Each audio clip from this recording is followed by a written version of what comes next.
Good morning, students. How are you all? I hope you all are fit and fine and doing science work regularly. Today we will do question answer of this chapter.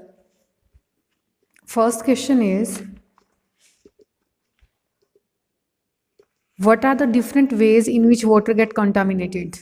Water जो है वो कैसे dirty हो रहा है, आपको different ways बताने हैं. First, human activities like bathing, washing clothes in water bodies.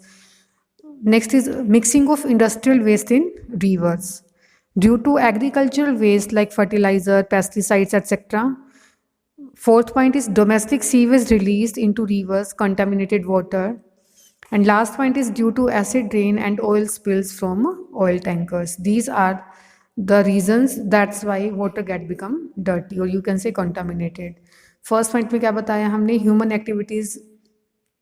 कुछ लेडीज़ क्या करती हैं, क्लोथ्स वॉश करती हैं रिवर में, जिससे वाटर ख़राब होगा.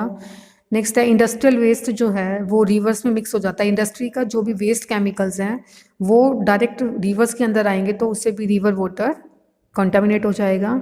Next is due to agriculture waste. Agriculture में क्या करते हैं, क्रॉप्स की प्रोडक्शन को इंक्रीज करने के लिए we are using fertilizers and pesticides.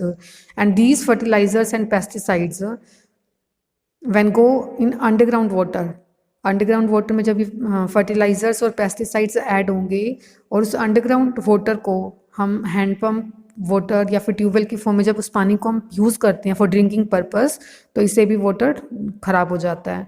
Next है domestic sewage release into reverse. Domestic जो हमारे घर का वेस्ट वाटर है वो भी डायरेक्ट जाके रिवर में मिक्स हो जाता है, जैसे रिवर वाटर पोल्यूट हो जाएगा.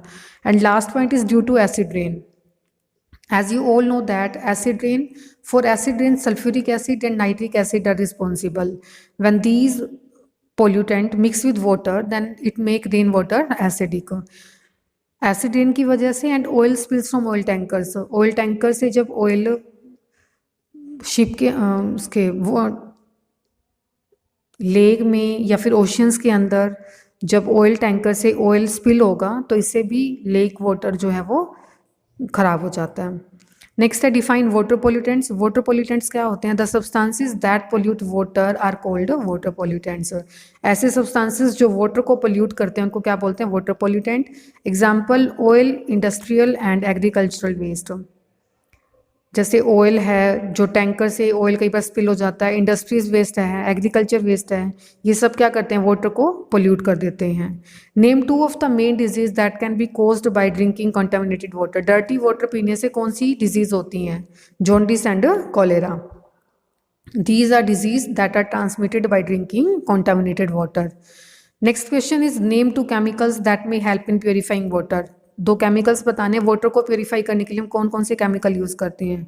Bleaching powder and chlorine tablets. Water को अगर वाटर ड्रिंकिंग पर्पज़ के लिए फिट नहीं है तो उसको फिट करने के लिए हम क्या ऐड करते हैं उसके अंदर, ब्लीचिंग पाउडर या फिर chlorine tablets. Name the kind of growth in water that lead to depletion of oxygen dissolve in it.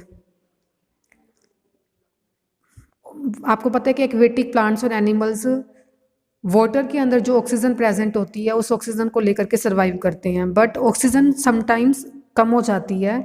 आपको बताना है कि कौन ऑक्सीजन की कमी के लिए रिस्पॉन्सिबल है, तो कौन कौन से हैं ऐसे बैक्टीरियाज, क्या बताएं हमने, bacterias and algae. These both are responsible for depletion of oxygen result in water. Bacteria and algae क्या करते हैं, ऑक्सीजन की सप्लाई को कम कर देंगे. नेक्स्ट क्वेश्चन है what parameters must be followed before water is supplied for drinking purpose. Water supply करने से पहले क्या क्या बातें हमें ध्यान में रखनी चाहिए. First, it must be colourless and free from any smell. Water colourless होना चाहिए, इसमें किसी तरह की स्मेल नहीं होनी चाहिए. फ्री फ्रॉम सस्पेंडेड इम्प्योरिटीज़, कोई इम्प्योरिटीज़ नहीं होनी चाहिए इसके अंदर. It should be tasteless. Water pure water जो होगा ड्रिंकिंग पर्पज़ के लिए फिट कब होगा, जब वो टेस्टलेस होगा. It must be free from micro organisms. Water में माइक्रो ऑर्गेनिजम्स नहीं होने चाहिए, बैक्टीरियाज नहीं होने चाहिए. And it must be from harmful chemicals. Harmful chemicals भी जैसे पेस्टिसाइड्स हैं ये भी नहीं होने चाहिए. नेक्स्ट है right in brief 1 physical and 1 chemical method that can be used for water purification. Water को प्योरीफाई करने का फिजिकल मेथड क्या बताया हमने, बॉयलिंग. बॉयल करते हैं तो इससे क्या होता है, वाटर की जो जर्म्स हैं वो किल हो जाएंगे और वाटर फिट हो जाएगा ड्रिंकिंग पर्पस के लिए। This is physical method. Next पूछ रखा है केमिकल मेथड बताना है आपको, तो केमिकल मेथड क्या बताया, chlorination. It is done by adding chlorine tablets और bleaching powder to water. Chlorine tablets जब हम वाटर के अंदर ऐड कर देते हैं तो इससे वाटर के अंदर जो जर्म्स प्रेजेंट है वो जर्म्स खत्म हो जाएंगे। And this is a chemical method to purify water. Water को प्योरीफाई करने के लिए दो मेथड पूछे थे, physical method and chemical method. तो फिजिकल मेथड क्या बताया, बॉइलिंग, एंड केमिकल मेथड क्या बोला हमने, क्लोरिनेशन। नेक्स्ट क्वेश्चन है what measures must be taken to check pollution of sewage. Sewage से जो वाटर पोल्यूट आता है तो हम इस वाटर को किस तरह से साफ करेंगे। फर्स्ट पॉइंट क्या बताया, sewage must be churn by machines. सबसे पहले हम क्या करते हैं, सीवेज को मशीन के अंदर डालेंगे। जो सीवेज का वाटर डर्टी वाटर है उसको मशीन्स के थ्रू फर्स्ट स्टेप में हम साफ करेंगे। सेकेंड स्टेप में क्या किया, churn sewage is passed into sedimentation tank with heavier particles settle down. फिर मशीन के बाद में हमने एक स्लोप लगाया होता है। स्लोप से क्या होता है, जो हैवियर पार्टिकल्स है वो सेटल डाउन हो जाता है और वाटर कुछ हद तक प्योर हो जाता है। नेक्स्ट स्टेप में treatment of water with alum to settle down suspended impurities. Third step में क्या किया हमने, उस वाटर के अंदर हमने एलम डाला। एलम से क्या होगा, जो सस्पेंडेड इम्प्योरिटीज़ हैं, जो हैवियर पार्टिकल्स हैं वो सेटल डाउन हो जाएंगे।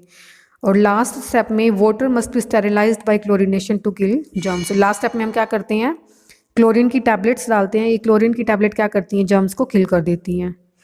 तो ये सारे स्टेप हैं सीवेज वाटर को प्योरीफाई साफ करने के। फर्स्ट में क्या बोला, मशीन्स में डालेंगे। सेकंड स्टेप में सेडिमेंटेशन। सेडिमेंटेशन का मतलब क्या होता है, एलम डालेंगे जिससे हैवियर पार्टिकल्स। सेडिमेंटेशन में अपने आप से ही कुछ टाइम के लिए हम रख देंगे स्लोपिंग के थ्रू और जो हैवियर पार्टिकल्स हैं वो सेटल डाउन हो जाएंगे। थर्ड स्टेप में एलम का यूज़ करा। एलम प्रोसेस को हम क्या बोलते हैं, लोडिंग। इस प्रोसेस में क्या करेंगे, एलम को जब रोटेट करते हैं 3-4 टाइम्स वाटर के अंदर तो इससे हैवियर पार्टिकल्स जो सस्पेंड थे, जो पानी के साथ साथ आपको हैवियर पार्टिकल्स दिखाई दे रहे थे, वो बॉटम में सेटल डाउन हो जाएंगे। एंड फोर्थ स्टेप में क्या किया, अब वाटर के अंदर हमने क्लोरीन की टैबलेट डाली जिससे जर्म्स जो हैं वो किल हो जाएंगे। नेक्स्ट क्वेश्चन है write some simple steps that can be taken to conserve water. Water को कंजर्व करने के लिए आप क्या स्टेप कर सकते हो, there are some steps given. First point is using bucket and mug for taking bath instead of shower. किसका यूज़ कर सकते हैं, बकेट और मग का यूज़ कर सकते हैं शावर की बजाय।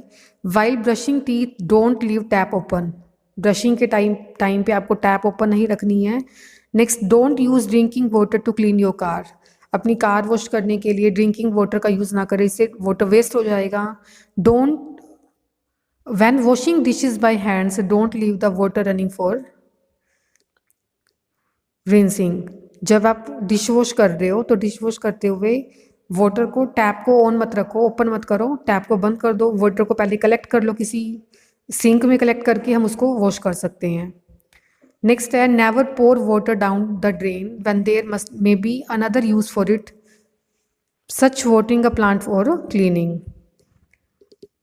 जो ड्रेनेज वाटर होता है, सपोज दैट आपने वॉशिंग की है, उसके बाद में जो वाटर बच रहा है उसको आप थ्रो मत करो। You can use for mopping, मोप करने के लिए आप उसको यूज़ कर सकते हो, या फिर प्लांट्स के लिए you can use that water, और for cleaning purpose. So these are some ways by which we can conserve water. So today your chapter 20 is completed, as well as your syllabus is also completed. So write and learn these question answer and send your work in science group. Okay beta.